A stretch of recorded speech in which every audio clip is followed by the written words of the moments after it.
Hello students, in this video we'll characterize the three types of discontinuities that a continuous function can have. We say that f has a removable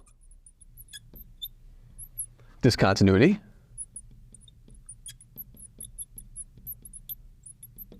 at x equals a if two things are true.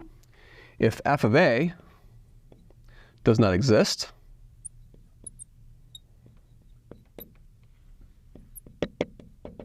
but the limit as x goes to a of f of x exists. And let's say it exists, and let's say that it's actually equal to some number L over here. So the limit actually exists, but the function value does not exist. So a prototypical example of this would be to think of the function f of x, which is the sine of x over x. Formally, I can't plug 0 into this, but we know that sine of x over x tends to 1 as x approaches 0. So this is an example of a function that has a removable discontinuity at 0, right?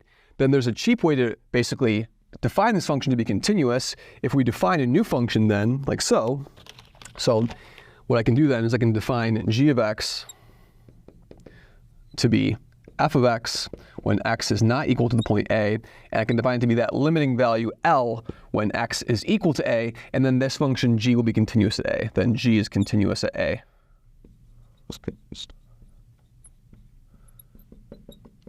And so this continuity has been removed. That's why it's called a removable discontinuity.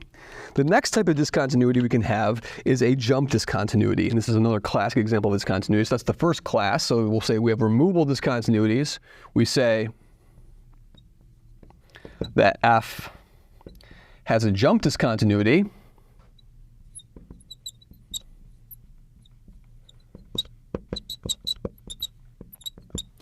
at x equals a if the limit as x approaches a from the left of f of x is not equal to the limit as x approaches a from the right of f of x. And implicit in this definition is the fact that I need in this definition that both of these limits exist. So both the right and left limits exist here. Both the right and left limits exist.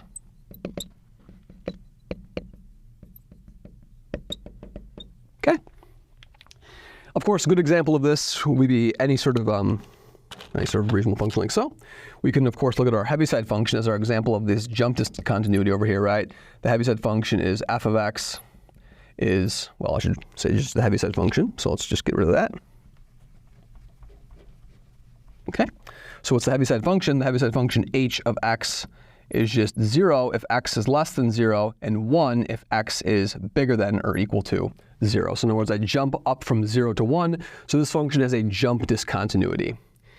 And then the easiest case is that we have these two discontinuities, which we know very well, removable and jump discontinuities. Then every other class of discontinuity is called an essential discontinuity. So every other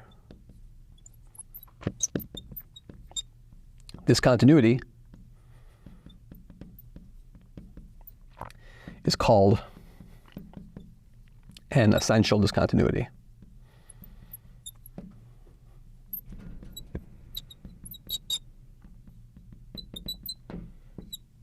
Okay. And of course, we have a lot of examples of essential discontinuities. We have our Dirichlet function, right? Our Dirichlet function, which is 1 on the rationals and 0 on the irrationals, has essential discontinuities everywhere, right? Because those limits don't even exist, right?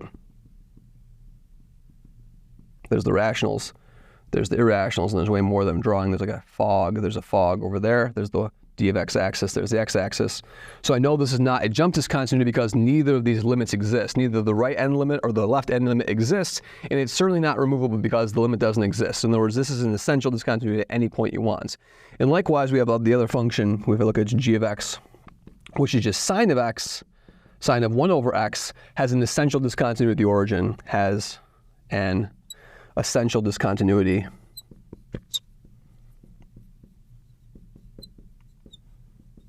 at x equals 0. So there's an example of a function which has an essential discontinuity at one point, and this function has an essential discontinuity at every point.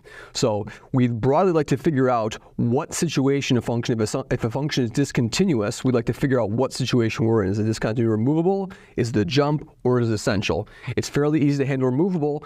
Jump discontinuities aren't so terrible, but essential discontinuities provide us with a serious challenge in order to try to modify them to become continuous. Thank you very much.